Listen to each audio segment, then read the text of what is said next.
Magnetic effects of electric current.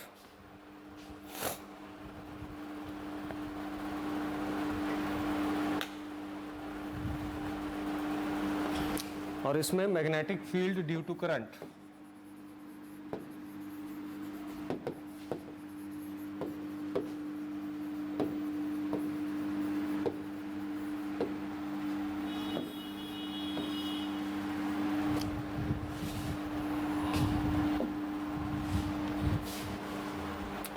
Voice is clear to all? Yes, sir. So अगर आपके पास कोई conductor है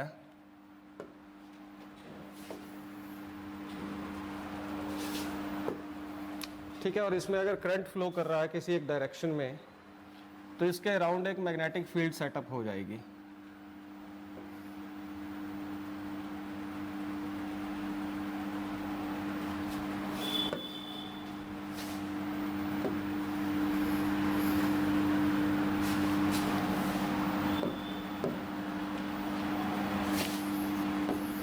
concentric circles की form में.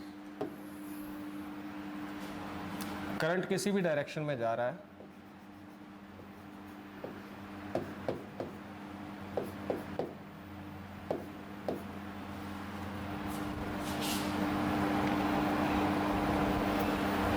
और मैग्नेटिक फील्ड की direction right hand thumb rule से,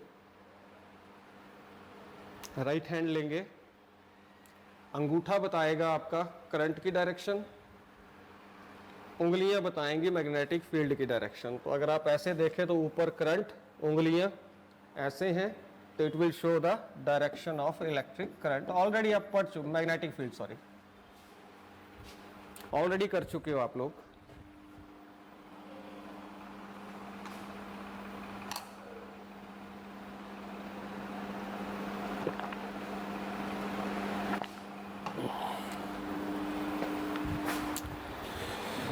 ठीक है, तो लिखिए when current I passes through the conductor,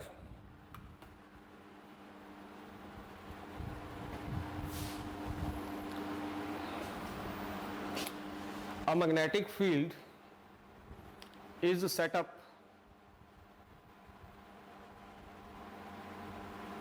around it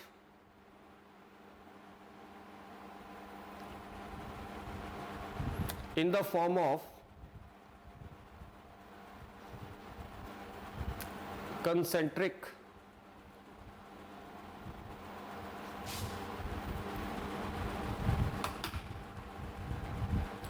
circles.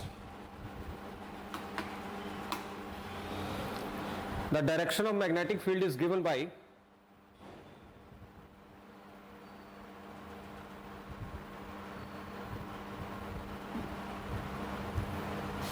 Fleming's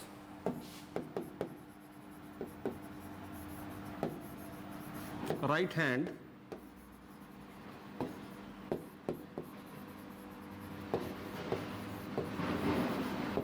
thumb rule.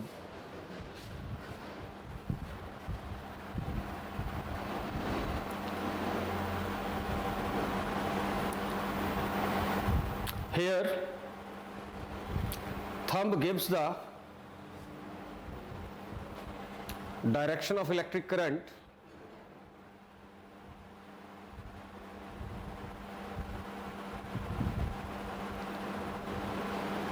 and curling fingers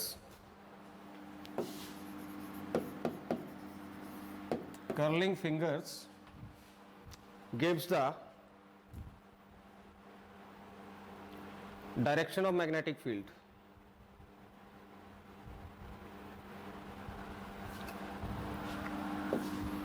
next है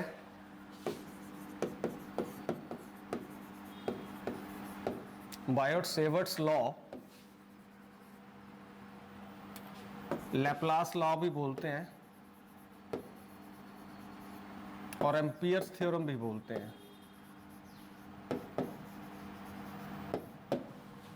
तीनों नाम से बोलते हैं इसको. स्टेट, बायोट-सेवर्ट्स लॉ और लैप्लास लॉ और एम्पियर्स थ्योरम. और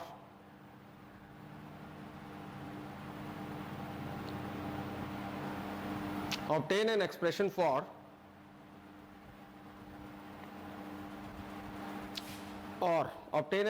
for magnetic field produced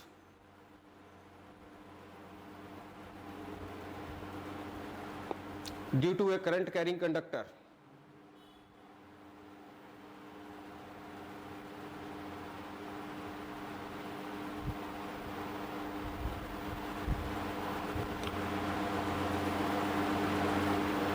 statement क्या है? According to this law magnetic field produced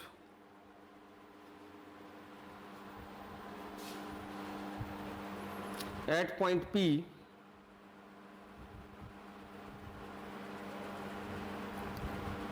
due to length element dl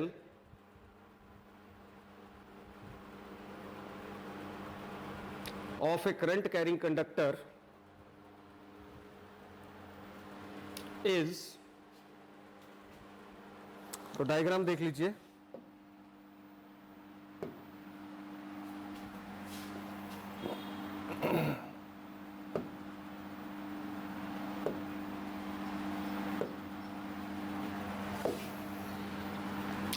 current carrying conductor आ गया, ठीक है।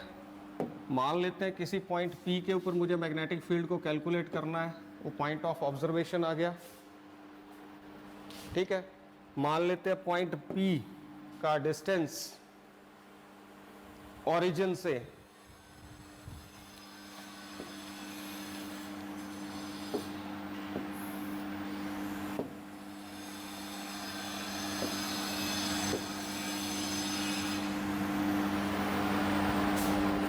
ठीक है, तो ये पोजीशन वेक्टर आ जाएगा पॉइंट P का।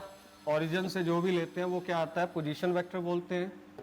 ये वेक्टर R वेक्टर मान लो आप, ठीक है। पोजीशन वेक्टर और हम यहीं पे एक लेंथ एलिमेंट ले लेंगे, छोटा सा पार्ट, यानी टोटल लेंथ L है तो इसका छोटा सा पार्ट ले लेंगे DL, ठीक है। तो एंगल जो है R वेक्टर DL के बीच में एंगल मान लेते हैं थीटा।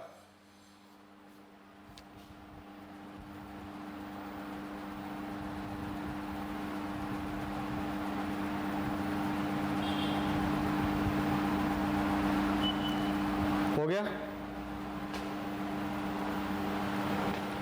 फिर से बता रहा हूं, एक करंट कैरिंग कंडक्टर है जिसमें करंट फ्लो कर रहा है I और कंडक्टर की लेंथ है L,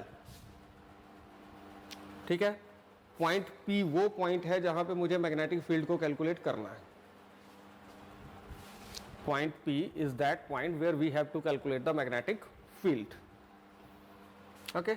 मान लेते हैं पॉइंट P का पोजीशन वेक्टर R और मैंने ओरिजिन के ऊपर ही एक पूरी लेंथ L है तो इसका छोटा सा पार्ट क्या आ जाएगा? DL आ जाएगा, और DL और R के बीच में मैंने एंगल ले लिया theta.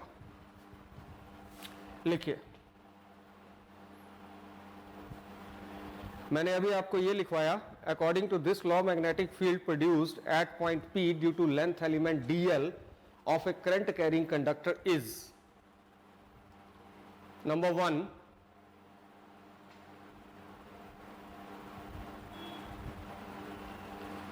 directly proportional to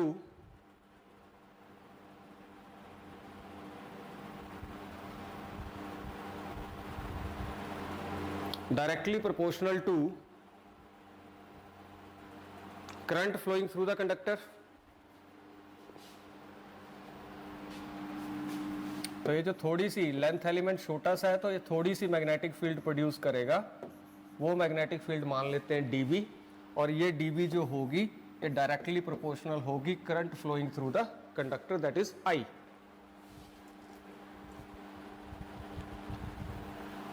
So dB is directly proportional to I। Second,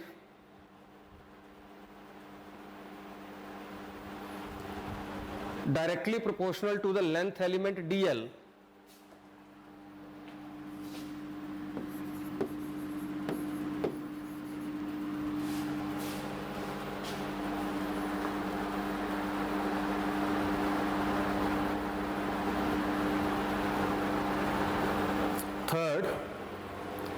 directly proportional to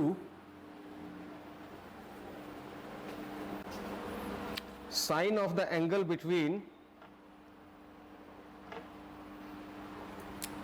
directly proportional to sine of the angle between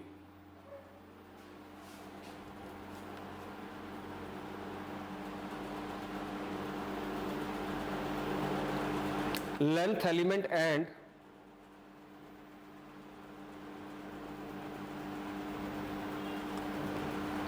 position vector of point of observation P. Sine of the angle between length element and position vector of point of observation P. तो यहाँ पे dB आ जाएगा directly proportional to sine of angle between length element और r के बीच में क्या एंगल है, थीटा है, इसके directly proportional. And fourth, inversely proportional to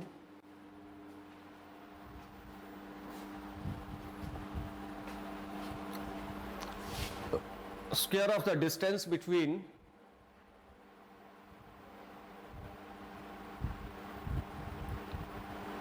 point of observation and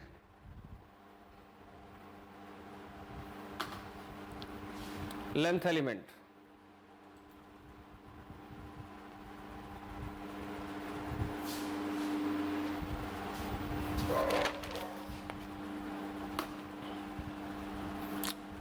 That is, dV is inversely proportional to point of observation और length element के बीच का डिस्टेंस क्या है, r है, r का square. If you combine all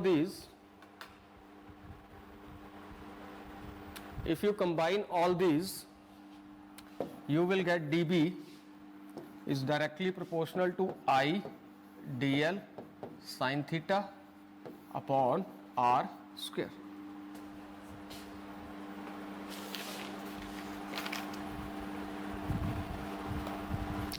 proportionality sign हटाते हैं तो कांस्टेंट इंट्रोड्यूस करते हैं, तो dB is equal to k I dl sin theta upon r square, where k is constant of proportionality and its value is 1 in CGS. ठीक है, and its value is mu naught upon 4 pi in SI system.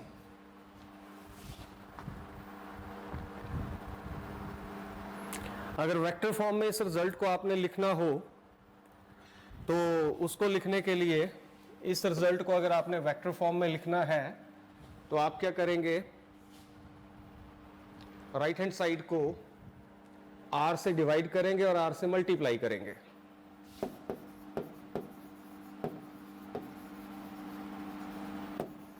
dB is equal to k I dl sin theta into r upon r cube. एक r से ऊपर multiply किया, एक r से divide कर दिया. अंकित ठीक है बेटे, Shivali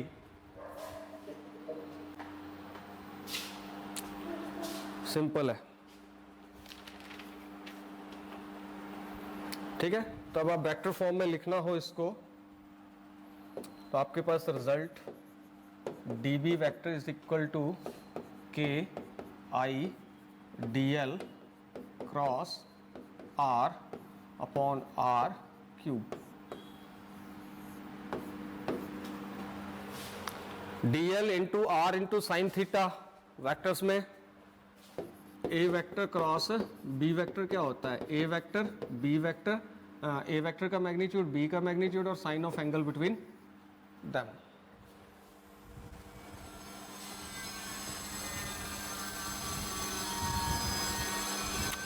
The direction of this magnetic field is given by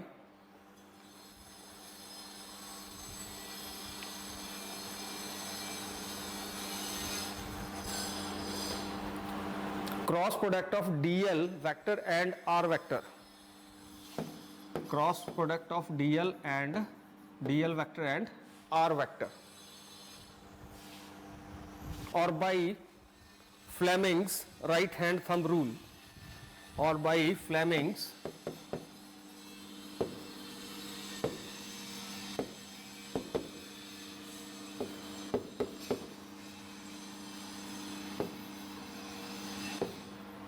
right hand thumb rule.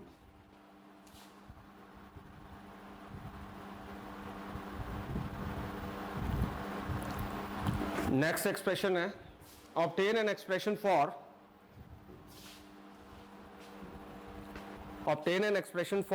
magnetic field at the center of circular ring. Obtain an expression for magnetic field at the center of a circular ring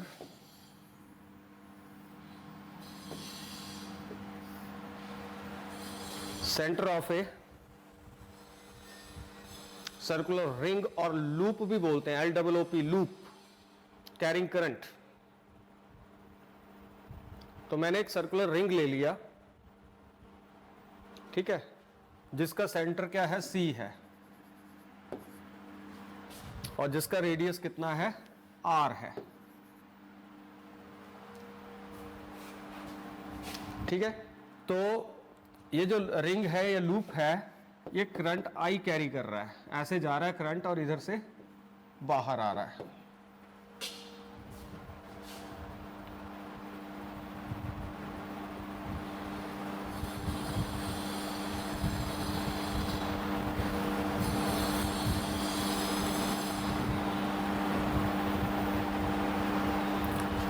मैं क्या करूंगा, इस point के ऊपर कोई length element ले लूंगा, उस लेंथ एलिमेंट, इसका नाम रख देते हैं L dl।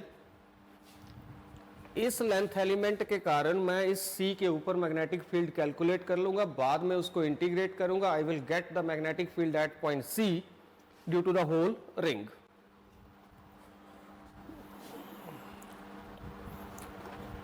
डायमीटर और रेडियस हो कोई भी है, वो एंगल कितना बनाता है, यहाँ पे 90 डिग्री बनाता है। कोई भी हो ना, तो ये एंगल कितना होता है, 90 डिग्री होता है।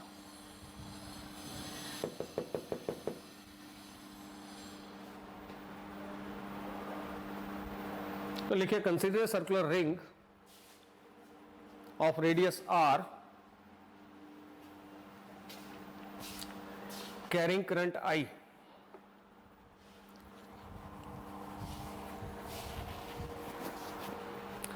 carrying current I.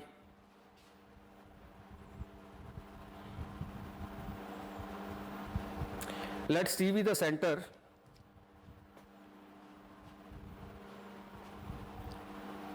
where we have to calculate the magnetic field.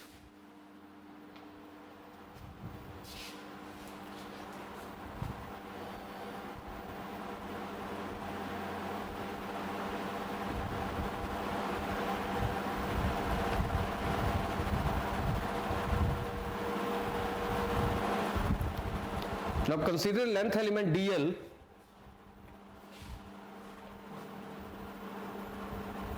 on the circumference of the ring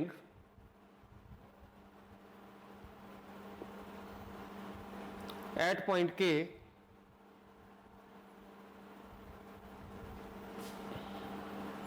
such that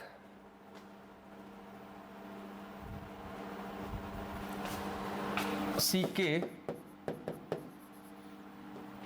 is equal to R,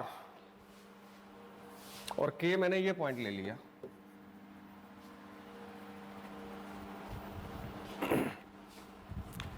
now bye बायट-सेवर्ट्स law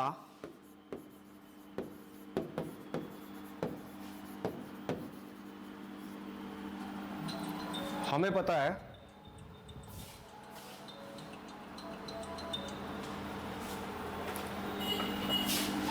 है dB, लेंथ एलिमेंट छोटा सा बेटे छोटी सी मैग्नेटिक फील्ड प्रोड्यूस करेगा, ठीक है, तो इसलिए मैं dB ले रहा हूं, ठीक है। ये क्या आ जाएगी, K I dl साइन अच्छा थीटा यहाँ पे क्या आएगा 90 degree upon R square.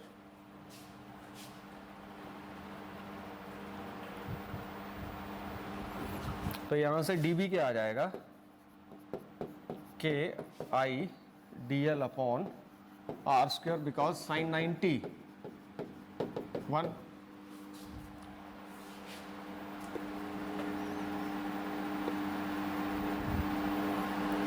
Now magnetic field due to whole ring at point C. Magnetic field due to whole ring at point C.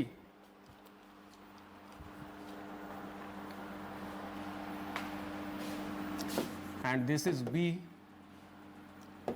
And this is integration 0 से चले पूरा चक्कर लगेगा 2 पाई और टोटल लेंथ कितनी होगी रिंग की सर्कमफ्रेंस के इक्वल होगी ना, ठीक है। आर रेडियस हो तो सर्कमफ्रेंस कितनी होगी 2 पाई आर।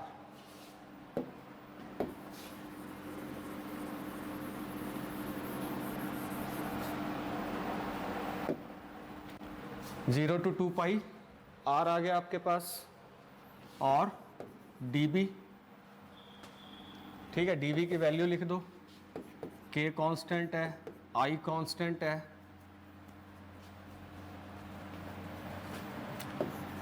dl है, साथ में R तो होगा नहीं,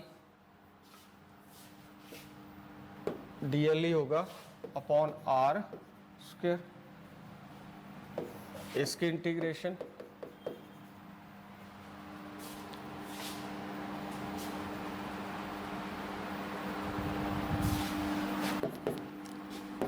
के I upon R square 0 to 2 pi R into D L integration, ठीक है। तो K I upon R square L limit 0 to 2 pi are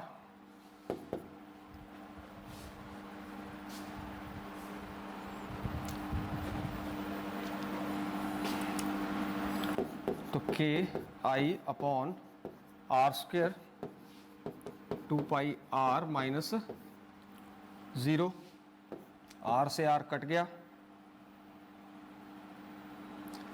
एक आर से एक आर कट गया,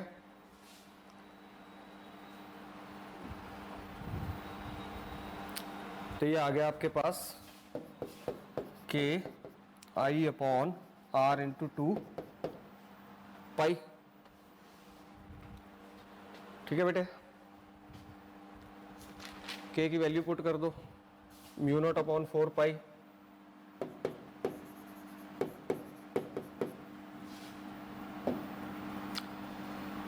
आई 2 pi upon R, I 2 pi upon R, ठीक है। पाई से पाई कट गया, 2 से 4 जाएगा, तो ये आ गया mu naught I upon 2।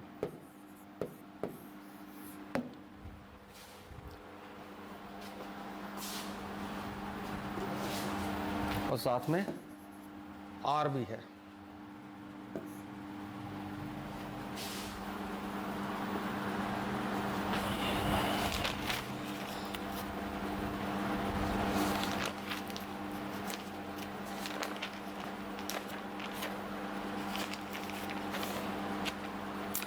Next, obtain an expression for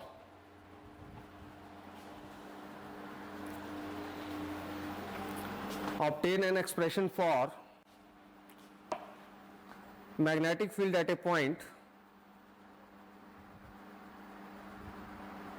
due to a conductor of infinite length.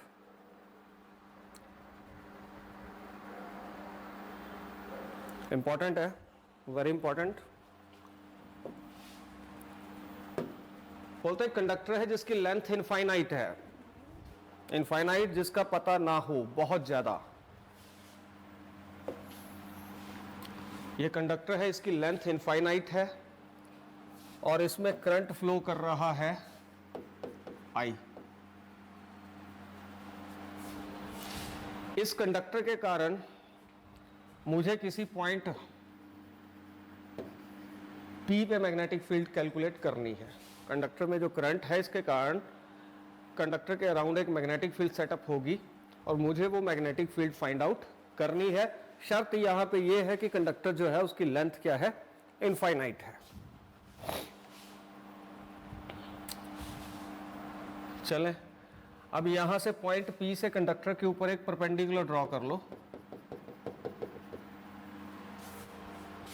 ठीक है, जो कि मिल रहा है पॉइंट C के ऊपर। और यहां पे कहीं हम ओरिजिन ले लेते हैं,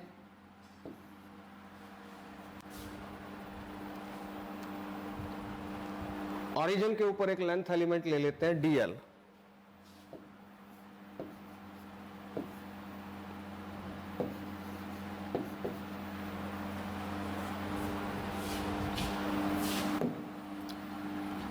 और इसको और इस पॉइंट को मिला देते हैं और लेंथ एलिमेंट जो लिया है मैंने C और O के बीच का डिस्टेंस होगा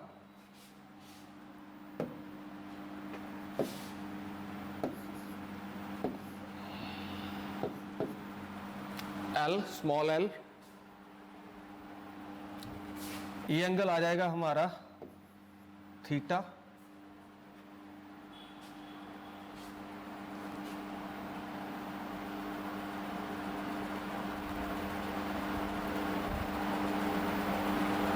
और C से P का डिस्टेंस आप ले लीजिए स्मॉल a।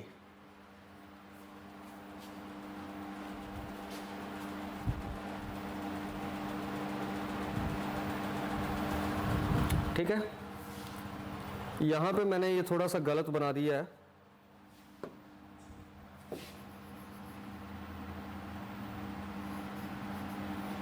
लाइन आनी थी हमारी O से,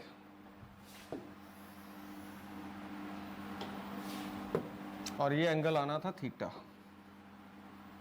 और ये होगा पॉइंट P का पोजीशन वेक्टर R वेक्टर।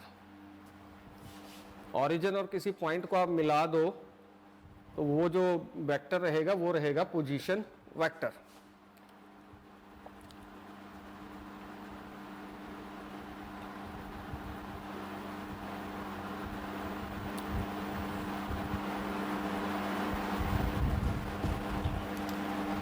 ठीक है बेटे,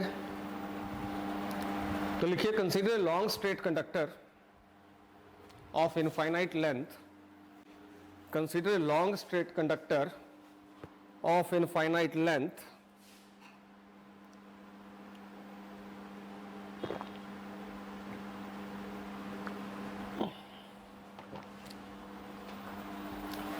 carrying current I, carrying current I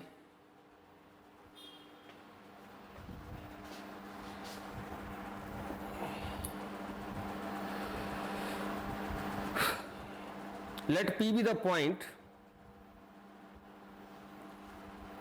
at perpendicular distance small a from the conductor.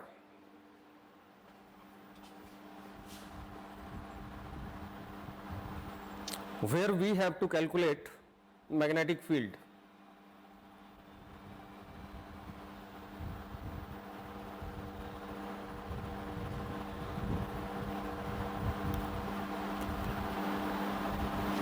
Let distance CO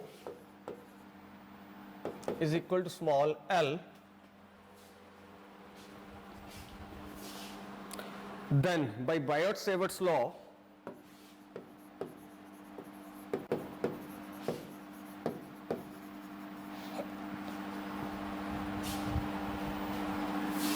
क्या था, dV is equal to k I dl sine theta upon r square. इसको ले लीजिए आप equation number 1। अब आपने क्या करना है, डॉटेड में इनको मिला लीजिए कहीं पे भी दूर।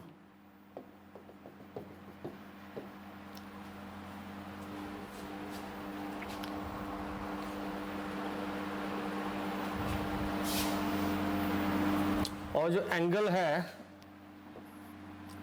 पीसी और पीओ के बीच में, इसको ले लो phi. Let angle C P O is phi.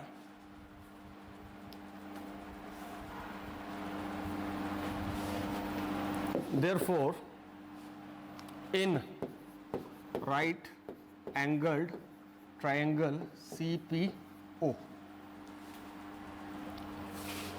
ये एंगल 90 डिग्री, तो क्या आ गया, कोई भी ट्रायंगल है उसके तीनों एंगल्स का सम 180 डिग्री होता है।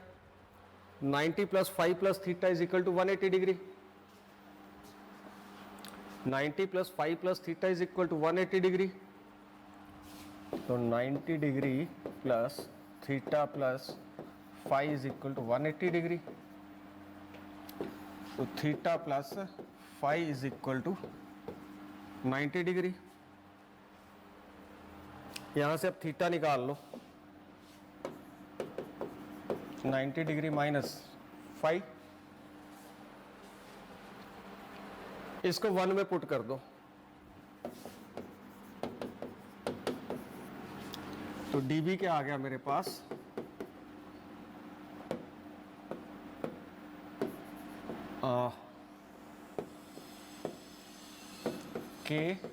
KI/DL sine 90 minus 5 upon R square. Theta की जगह 90 minus 5।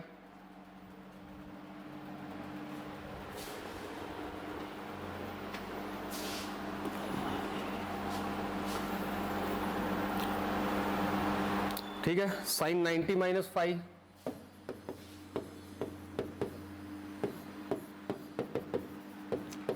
Cos 5।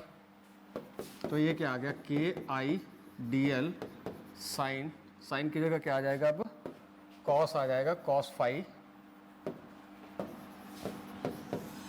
Upon R square. Simple mathematics है, इसमें कुछ समझने वाली कोई चीज नहीं है। मैथमेटिक्स कैसे किया है वो समझिए। अब हमें cos फाई की वैल्यू निकालनी है। इसको ले लीजिए equation 2। Now in right angled triangle CPO,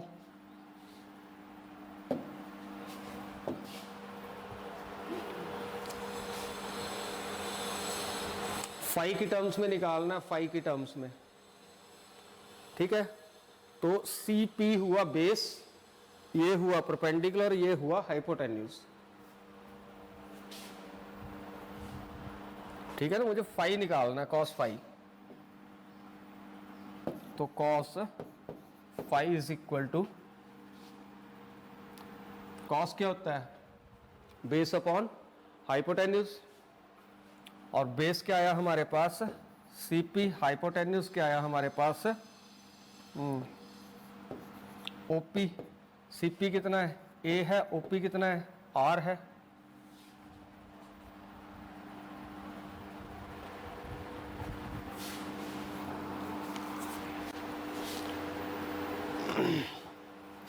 ठीक है बेटे, तो cos फाई आ गया A अपॉन R, इसको पुट करो 2, तो dB KI/DL cos फाई की जगह A अपॉन R स्क्वायर, तो KI/DL A upon R cube.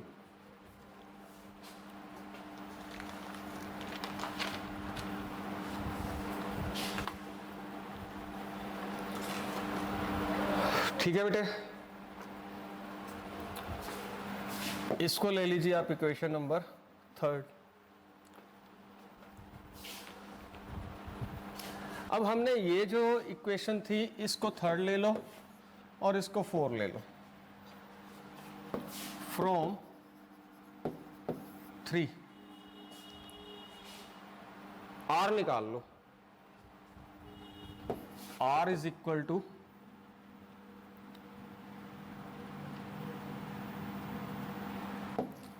A upon cos phi.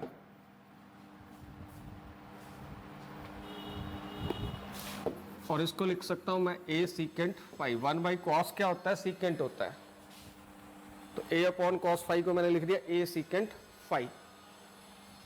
ठीक है, अब हमें यहाँ पे क्या है, आर क्यूब है, तो मैं इनको दोनों साइड क्यूब कर देता हूँ, तो A cube secant cube phi.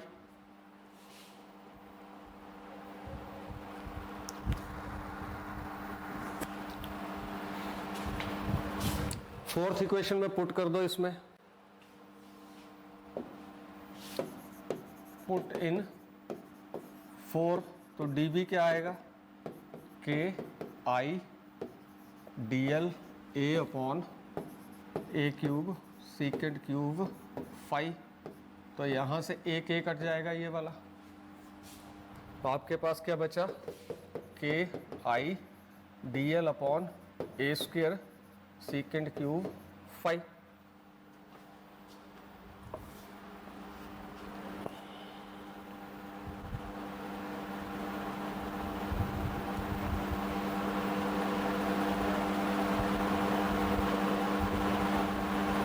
अब हमें dl की वैल्यू चाहिए, हमें ये जो dl है इसकी वैल्यू भी चाहिए इन टर्म्स ऑफ फाई और a।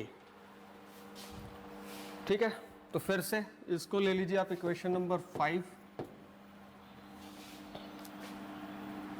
In right angled triangle CPO tan phi निकाल लो, tan फाई क्या आएगा, L upon A, perpendicular upon base L upon A। ठीक है, तो यहां से आप L निकाल सकते हो, A tan फाई।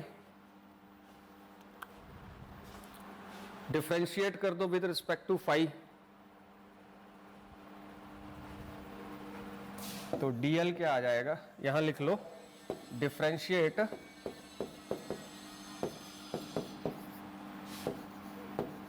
तो dl क्या आ जाएगा, a और tan की differentiation secant square phi into D phi.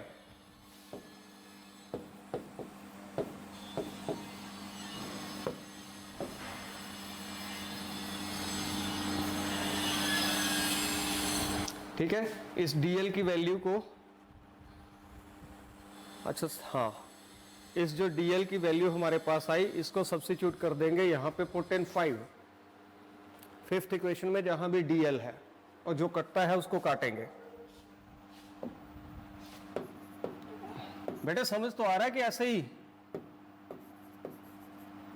Hey everyone, simple mathematics है, कोई होगा डाउट यू कैन आस्क, है ना। तो dv is equal to K I upon क्या था, A square secant square secant cube phi into dl की जगह क्या आ जाएगा, a सीकेंट स्क्वेयर फाई और साथ में d फाई। ठीक है, तो ऊपर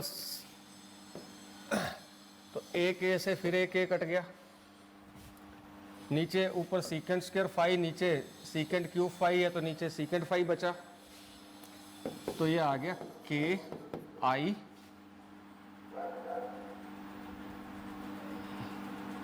अपॉन ए सीकेंट फाई और साथ में डी फाई।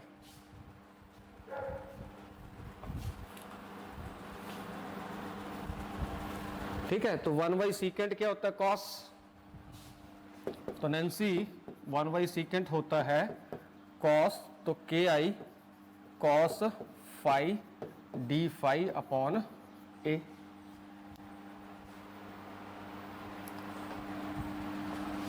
तो थोड़ी सी मैग्नेटिक फील्ड है dB, जो छोटे से लेंथ एलिमेंट के कारण dl के कारण आ रही है पॉइंट P के ऊपर। अब टोटल मैग्नेटिक फील्ड, इसकी इंटीग्रेशन हो जाएगी,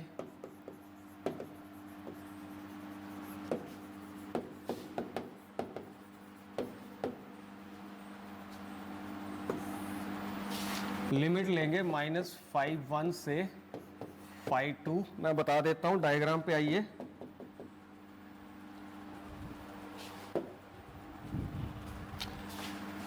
ये एंगल ले लोगे फाई 2 और ये एंगल ले लोगे आप फाई 1, ये वाला डॉटेड के साथ।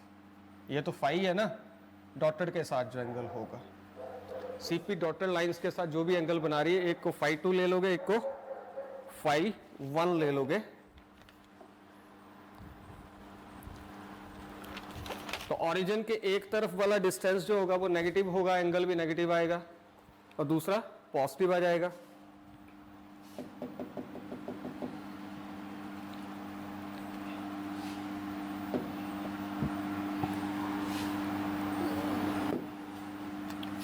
तो b जो होगा इंटीग्रल -φ1 to φ2 dB।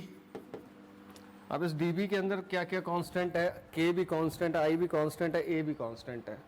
कांस्टेंट्स को बाहर ले लेंगे इंटीग्रल से, k i अपॉन a, ये बाहर आ गया, अंदर बचा सिर्फ cos phi D phi minus phi 1 से फाई 2।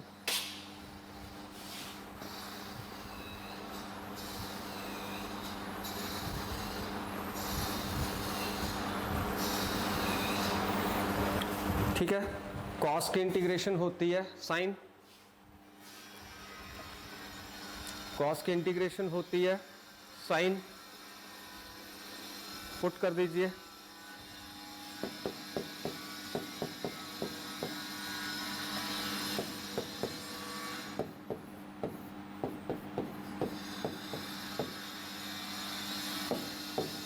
लिमिट अप्लाई कर दीजिए, पाई की जगह अपर लिमिट माइनस पाई की जगह लोअर लिमिट।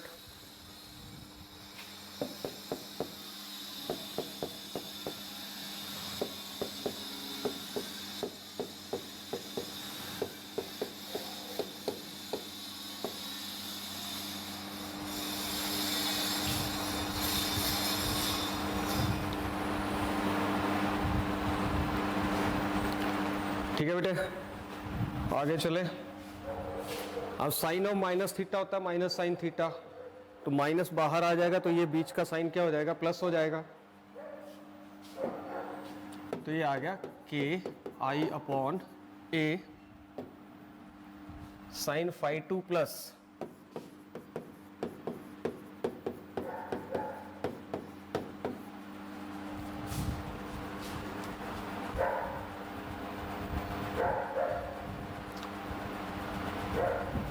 ठीक है। तो ये हमारा एक्सप्रेशन आ गया टोटल मैग्नेटिक फील्ड। अब बोलता है कि अगर हमारा कंडक्टर जो है, हमने शुरू में बात की, it is of infinite length, if the length of conductor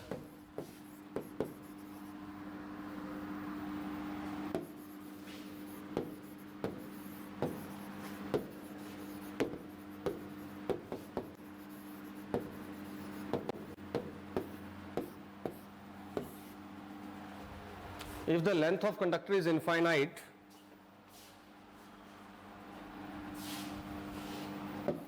तो phi 1 is equal to phi 2 is equal to 90 degree. ऐसे है ना, अभी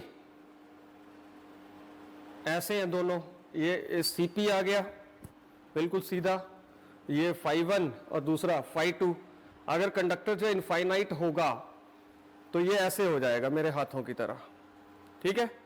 तो थीटा 1 और थीटा 2, phi 1 और phi 2 क्या हो जाएंगे, 90 डिग्री। यहाँ पे सब्स्टिट्यूट कर दो, तो B is equal to K I upon A sine 90 plus sine 90 degree. Sine 90 1 होता है, तो 1 प्लस 1 तो 2 के आई अपॉन ए।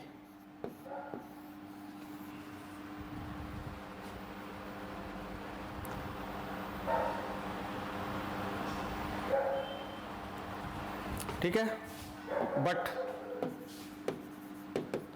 k क्या है, म्यू नॉट अपॉन 4 पाई, तो b क्या आ जाएगा, म्यू नॉट अपॉन 4 पाई 2i अपॉन ए, 2i अपॉन ए, 2 से ये 4 कटा तो नीचे कितना रह गया, अब 2 रह गया, तो b क्या आ गया, mu naught I upon 2 pi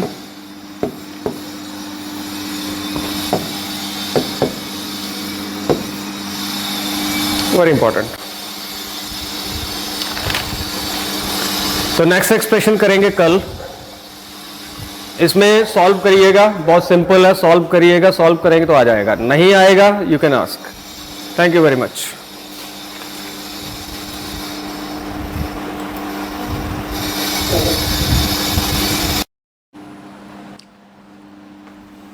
Write down, consider a circular ring of radius a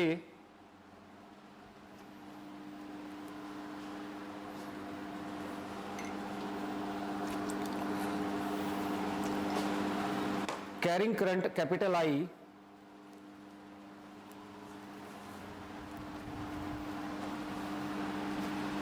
having center C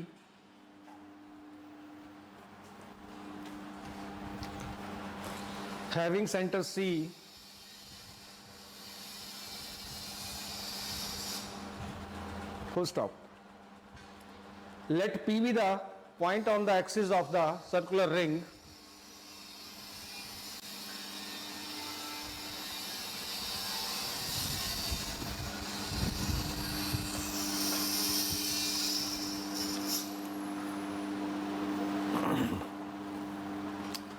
let P be the point on the axis of the circular ring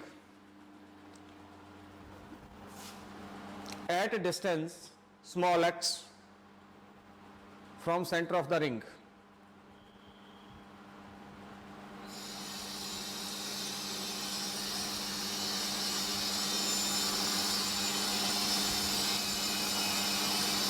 Now consider two length elements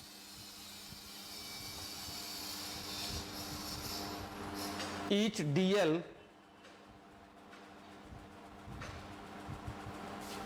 at point A and B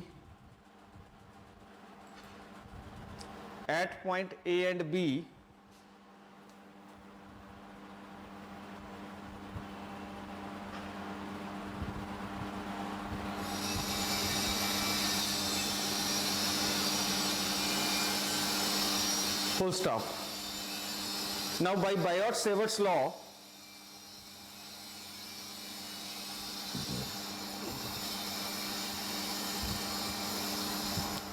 magnetic field at point P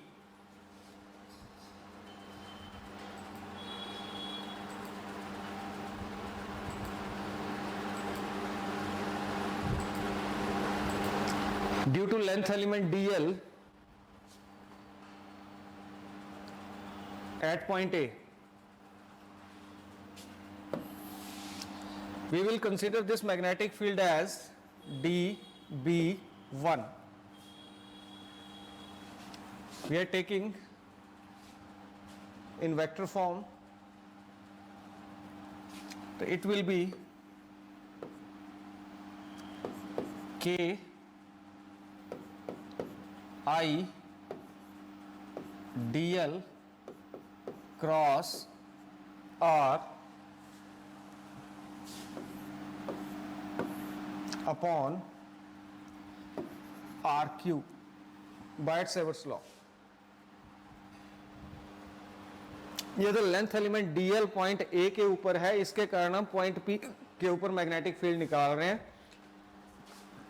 and that magnetic field is dB1. Length element है इसलिए magnetic field भी small होगी.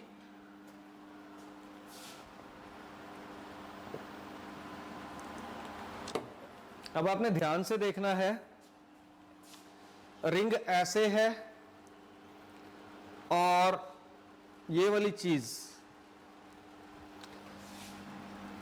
चीज इसके perpendicular होगी, यानी dl और r के बीच में जो एंगल रहेगा, दैट एंगल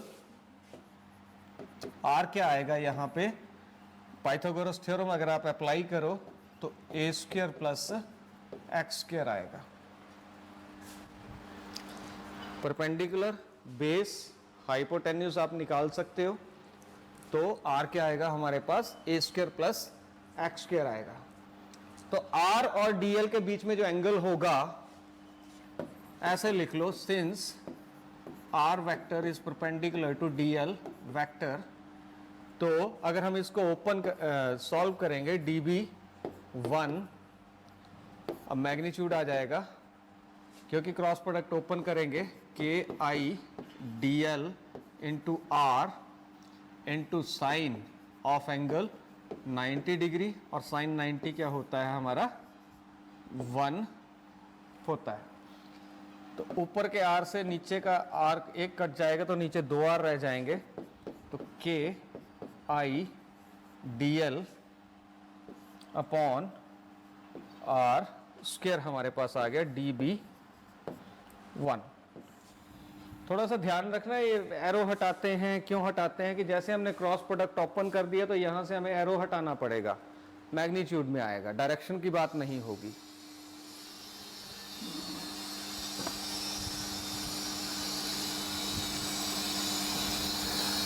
अच्छा, इस इक्वेशन को ले लेंगे आप, इक्वेशन नंबर 1। इसी तरह से आप लोग क्या करोगे नैन्सी, DL जो B पॉइंट के ऊपर है, इसके कारण भी पॉइंट P के ऊपर मैग्नेटिक फील्ड निकालोगे, तो ये डिस्टेंस और ये डिस्टेंस दोनों सेम है, सेम है ना, ये डिस्टेंस x और ये डिस्टेंस रेडियस है, तो ये a होगा, तो R is equal to A square. तो डिस्टेंस सेम हो तो मैग्नेटिक फील्ड भी क्या होगी, सेम होगी। अगर डिस्टेंस सेम है तो मैग्नेटिक फील्ड भी क्या होगी, सेम होगी। तो लिखिए similarly magnetic field at point P due to length element DL at point B, तो ये आ जाएगी dB1, और ये भी वही आएगी KI DL upon R square. मैंने इसको सॉल्व नहीं करा, सेम है, नाम बदल दिया, dB2 होगा, sorry.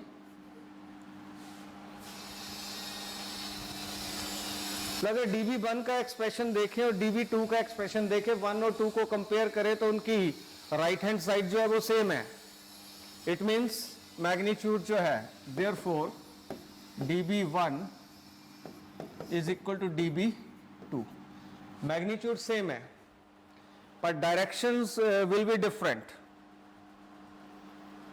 Directions will be different. तो थोड़ा सा डायग्राम के ऊपर आते हैं।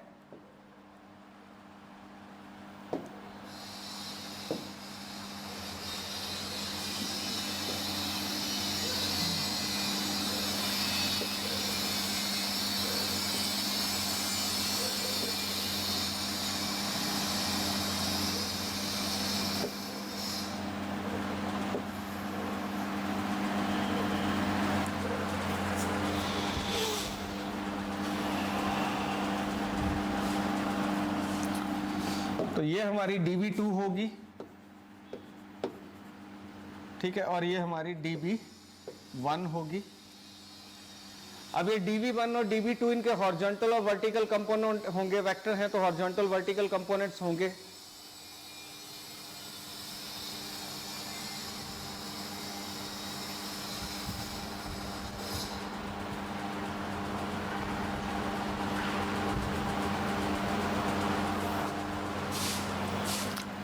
ये एंगल फाई, ये एंगल भी फाई आएगा, ये एंगल भी फाई, ये एंगल भी फाई।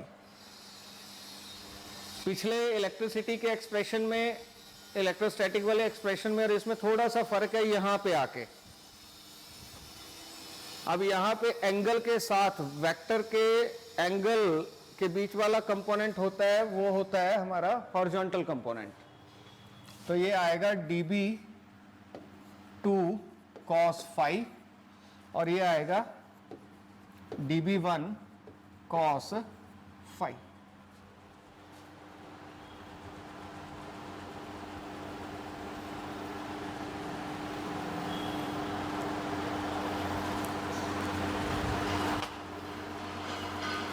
और इस तरफ को आएंगे dB1 sin phi और dB2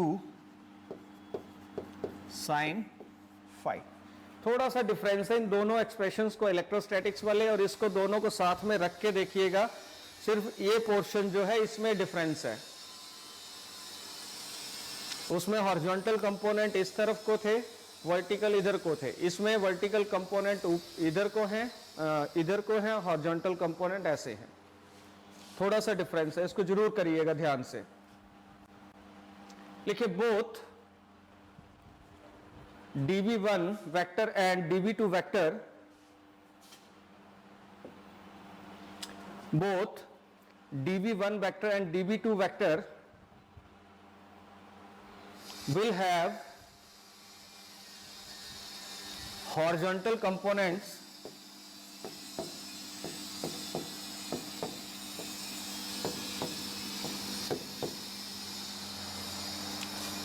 ये आगे dB1 cos phi, dB2 cos phi, and vertical components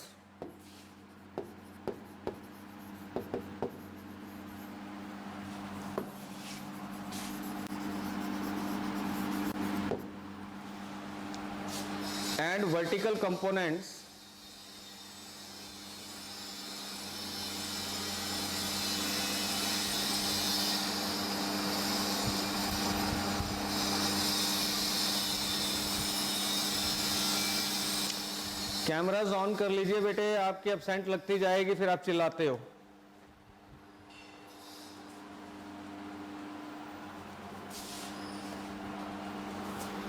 and vertical components dB1 sin phi, dB2 sin phi। आगे लिखिए since horizontal components are equal and opposite, horizontal components are equal and opposite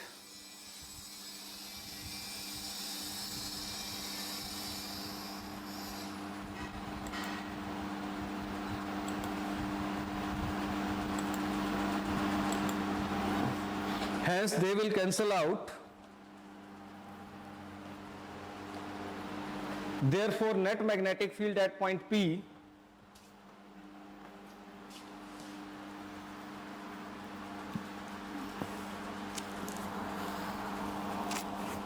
will be due to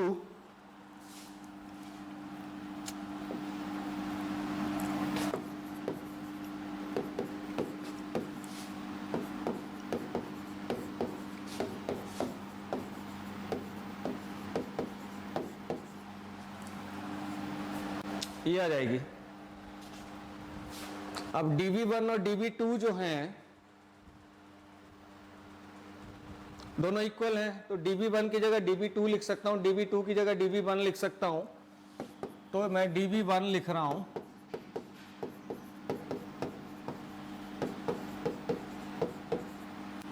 तो ये आ गया 2 dB1 sin phi। यहां पे आप dB1 जो उसकी वैल्यू सब्स्टिट्यूट कर दो, ठीक है, तो 2 KI DL upon R square into sine phi. ठीक है, ये कहां से आया, कौन सी इक्वेशन से आया हमारे पास? इक्वेशन नंबर 1 से आया। लिख लो यहां पे फ्रॉम इक्वेशन 1 और इसको नंबर दे दो 2।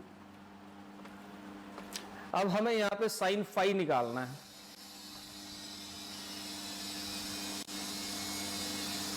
तो in right angled triangle CAP,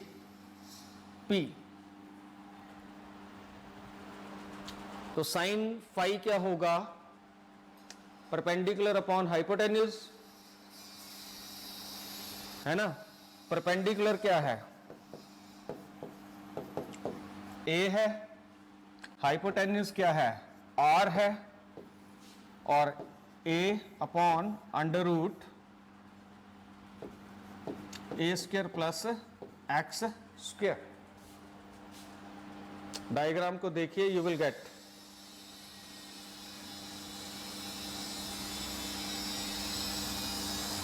और इसको आप ऐसे भी लिख सकते हो, a upon A square plus x square raise to power 1/2। आप इसको इक्वेशन सेकंड में पुट कर दीजिए।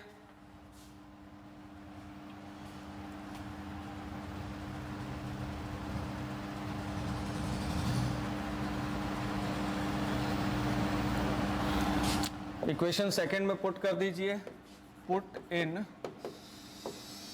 2, तो dv क्या आ जाएगा,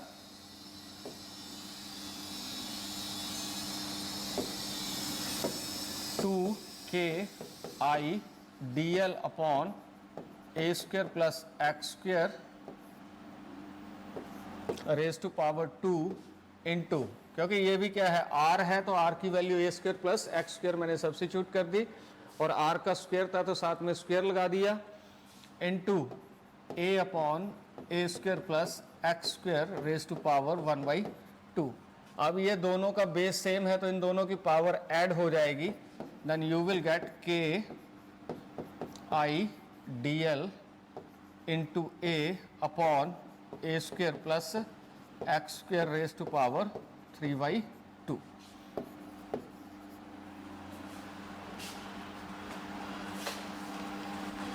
तो ये आपके पास आ गई small magnetic field due to both length element, one length element is at point A and other length element is at point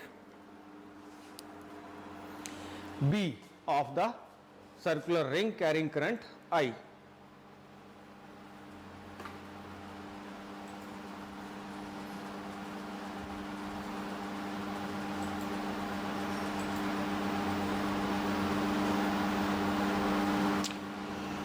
तो उदय मेरा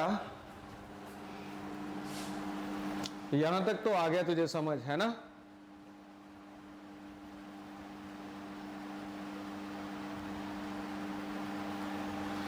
आगे चलें।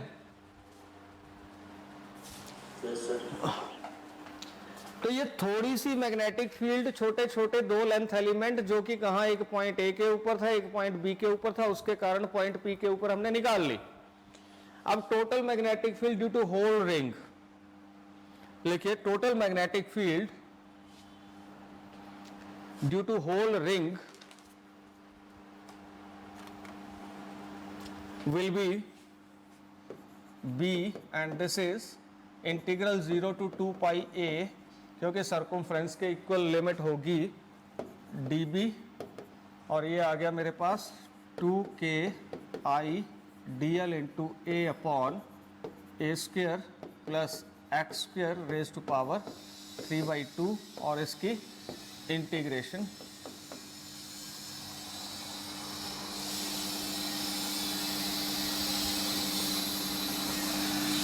अब यहाँ पे ये सारी चीज़ें 2 भी कांस्टेंट है, k भी कांस्टेंट है, i भी कांस्टेंट है, a भी कांस्टेंट है, A square plus x square raise to power 3/2 भी कांस्टेंट है। इंटीग्रेशन होगी सिर्फ dl की 0 to 2 pi a, और dx की इंटीग्रेशन x होती है तो dl की l होगी 2k i a upon A square plus x square raise to power 3/2, और ये क्या आ गया, l आ गया 0 to 2 pi a। ठीक है, लिमिट अप्लाई कर दो, l की जगह अपर लिमिट माइनस l की जगह lower limit, so it will be equal to 2k i a upon a square plus x square raised to power 3/2 into 2 pi a minus 0। अब k क्या होता है, mu not upon 4 pi I A square plus x square raise to power 3/2 2 pi a. Pi से pi cut जाएगा, एक 2 दूसरा 2 तो 4 cut गया, तो ये आया आपके पास mu naught I A square upon A square plus x square raise to power 3/2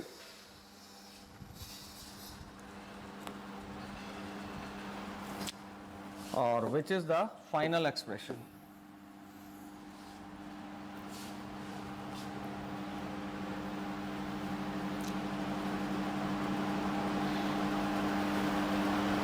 अब इसमें एक स्पेशल केस है कि अगर ऑब्जेक्ट पॉइंट P जो है इट इज बहुत दूर हो रिंग से, सेंटर ऑफ रिंग से बहुत दूर हो, तो लिखिए स्पेशल केस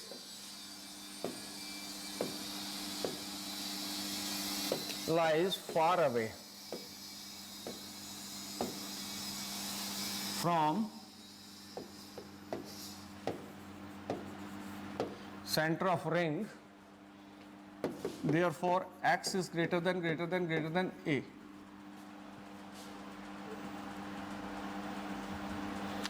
तो किसको निगलेक्ट कर देंगे हम?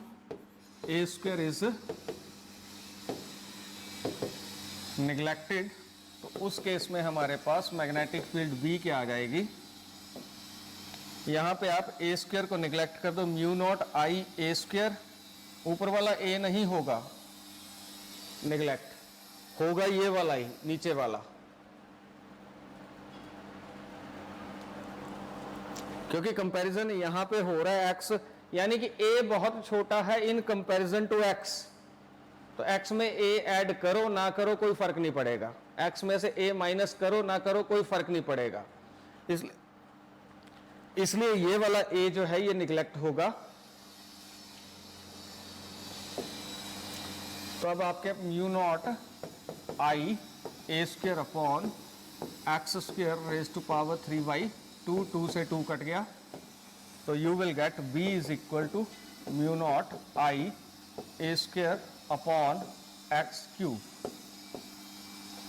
Very important. ठीक है बेटे. नेक्स्ट है state and prove Ampere circuital law. State and prove Ampere's circuital law.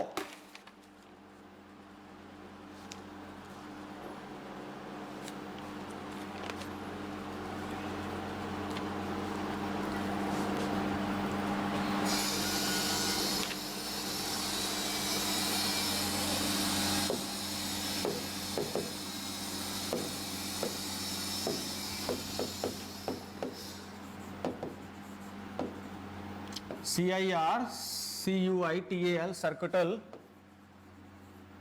Law और state and prove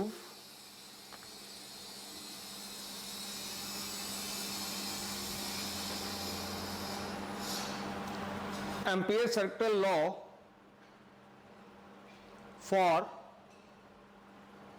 long straight conductor carrying current, for long straight conductor carrying current.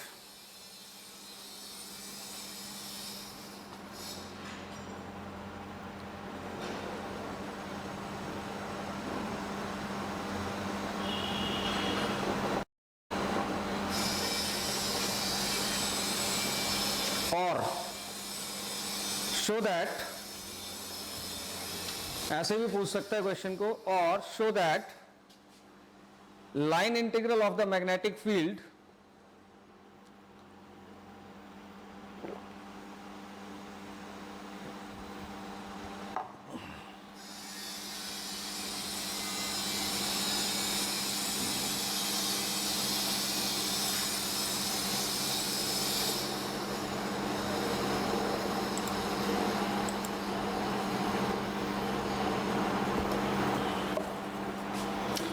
line integral of the magnetic field along a closed path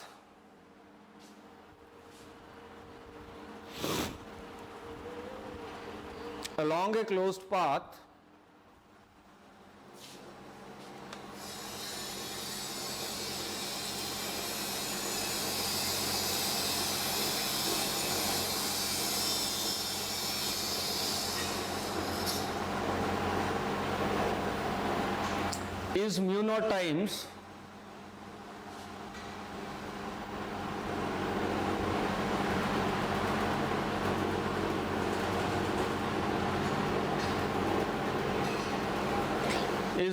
times current carried by the conductor.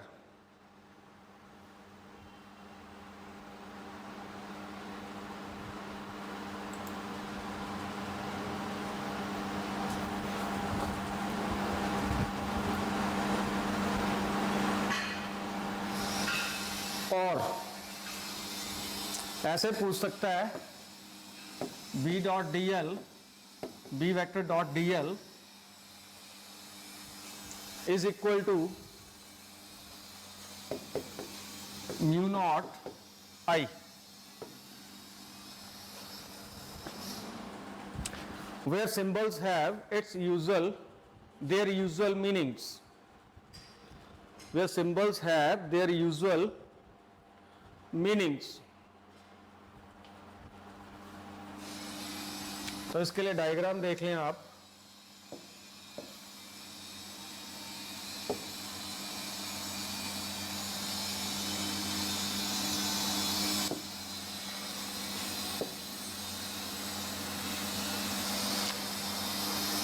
ठीक है, आपने क्या करना है, सबसे पहले मैंने तो सर्कल बना दिया, आपने एक लाइन करंट कैरिंग कंडक्टर बनाना है। सबसे पहले ये कंडक्टर जो है ये कैरी कर रहा है करंट आई। अब आपको पता है कोई भी करंट कैरिंग कंडक्टर होगा तो उसमें मैग्नेटिक फील्ड जो होगी in the form of concentric circles होगी। इस चैप्टर का फर्स्ट जो मैंने लिखवाया था वो यही था। ठीक है, मान लेते हैं ये सर्कल जो है इसका सेंटर है C, सर्कल है इसका सेंटर है C और सर्कल का रेडियस मान लेते हैं A है।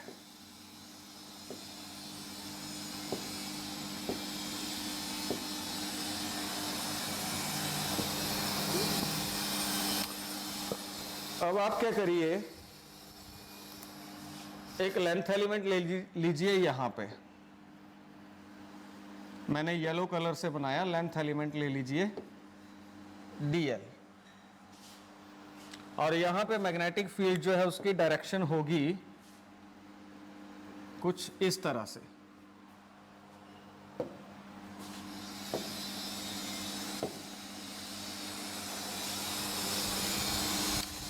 मैग्नेटिक लाइंस ऑफ फोर्स के ऊपर कोई भी टेंजेंट ड्रॉ करते हैं तो वो देता है हमें उस पॉइंट के ऊपर मैग्नेटिक फील्ड की डायरेक्शन। ये बात हम ऑलरेडी कई बार कर चुके हैं।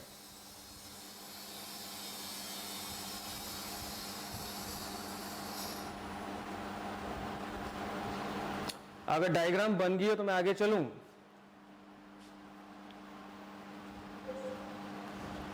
तो स्टेटमेंट लिखिए एम्पियर सर्किटल लॉ की।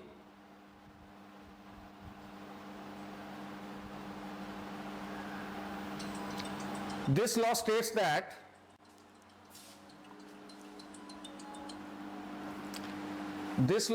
that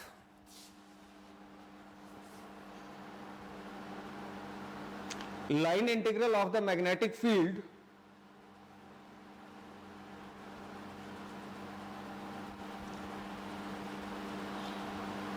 along any closed path, line integral of the magnetic field along any closed path is mu naught times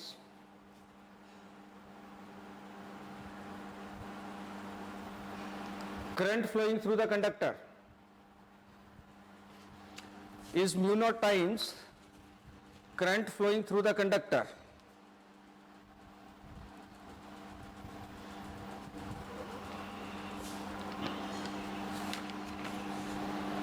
ठीक है, यहां पे एक चीज ऑब्जर्व करने वाली है, वो स्क्रीन पे ध्यान से देखिए कि लेंथ एलिमेंट और मैग्नेटिक फील्ड के बीच में जो एंगल होगा इट विल बी 0। बी जो है ये पैरेलल होगी डीएल वेक्टर के, तो देयरफॉर थीटा क्या आएगा, ये चीज इंपॉर्टेंट है, यहां पे ध्यान में रखने वाली है। दोनों सेम डायरेक्शन में होंगे, जिस डायरेक्शन में लेंथ एलिमेंट है उसी डायरेक्शन में मैग्नेटिक फील्ड भी होगी। तो लिखिए consider long straight conductor X Y carrying current I.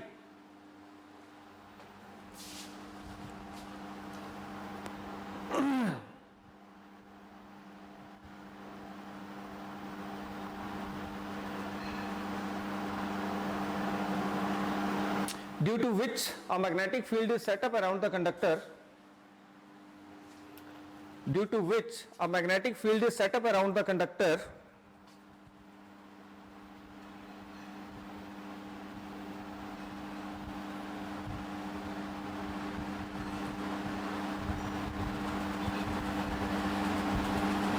and direction of this magnetic field is given by direction of this magnetic field is given by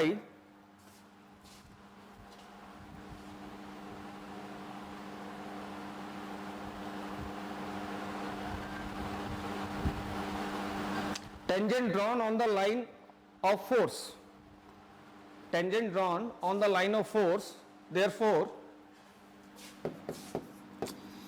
dl vector is parallel to b vector।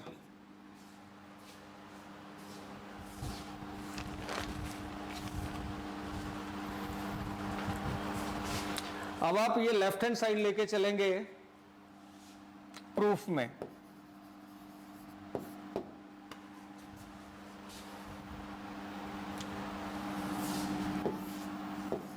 B dot D L,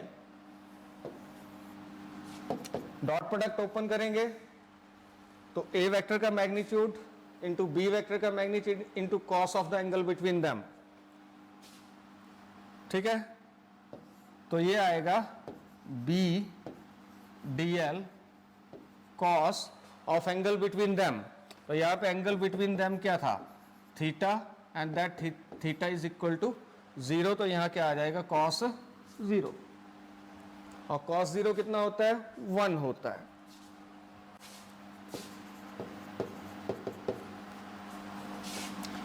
ठीक है, तो dl की जब आप integration करोगे it will be l,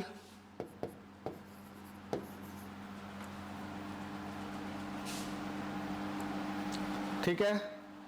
अब क्या है, यहां से स्टार्ट हुए 0, ये कितना था डिस्टेंस, a था, रेडियस, तो सर्कमफ्रेंस कितनी होगी, घूम के कितना चलेंगे, 2 पाई a।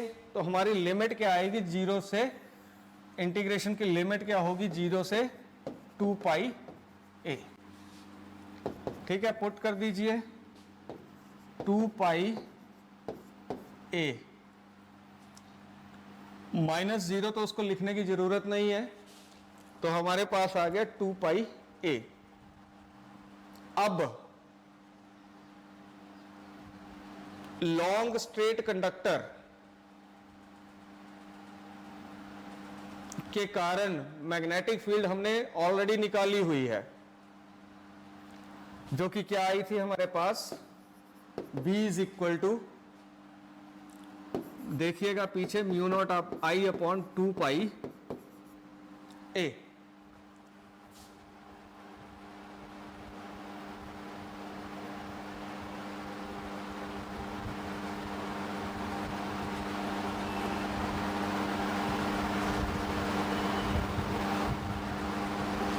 ठीक है, इसको B की जगह सब्स्टिट्यूट कर दोगे तो mu naught I upon 2 pi A into 2 pi A, तो 2 पाई A से 2 पाई A कट गया,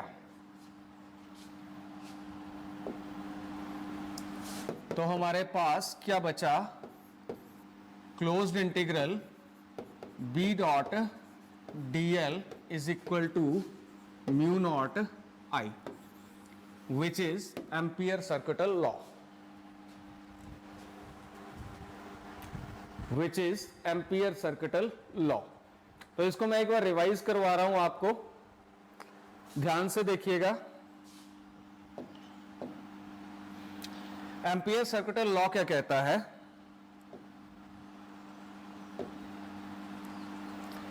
कि लाइन इंटीग्रल, ये वाला integral, line integral of magnet, यानी ये साइन इंटू dl, उसको बोलेंगे line integral of magnetic field due to a long straight current carrying conductor is mu naught times current carried by the conductor, mu naught times the current carried by the conductor.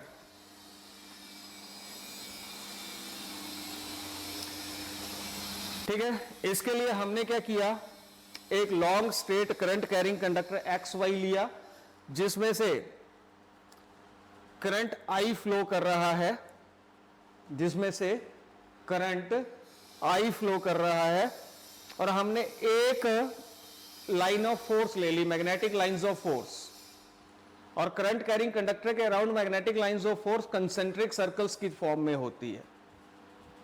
ठीक है, उस line of force का एक length element ले लिया, और magnetic field जो होगी हमेशा हम कहीं भी टेंजेंट ड्रॉ करेंगे इस पॉइंट पे, तो मैग्नेटिक फील्ड तो टेंजेंट ऐसे ड्रॉ होगा, तो हम यहां पे मैग्नेटिक फील्ड निकाल रहे हैं B, तो उसका टेंजेंट इधर को आया, तो B और DL के बीच में एंगल आ जाएगा, B और DL पैरेलल होंगे, दोनों के बीच में एंगल आ जाएगा 0। ठीक है, तो हम ये लेके चलेंगे B dot DL is equal to mu naught I, और मैंने बोल दिया कि लेंथ एलिमेंट और मैग्नेटिक फील्ड के बीच में एंगल 0, तो थीटा आ गया 0। अब इस चीज को लेके चल रहे हैं, तो यहां cos 0 1 होता है, तो B इंटू DL आ गया।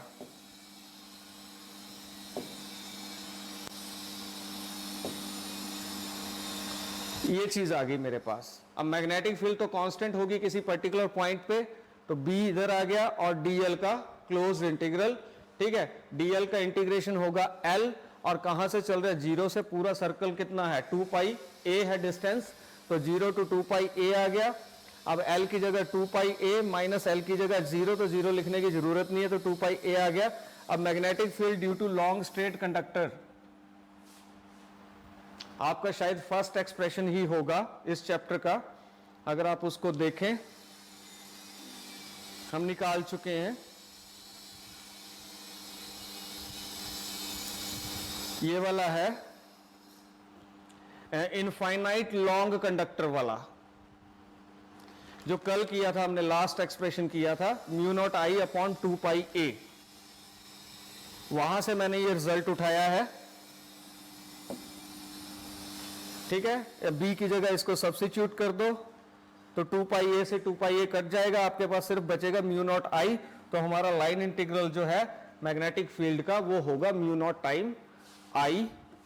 ठीक है, और इसको बोलते हैं ampere circuital law, and this is very very very important.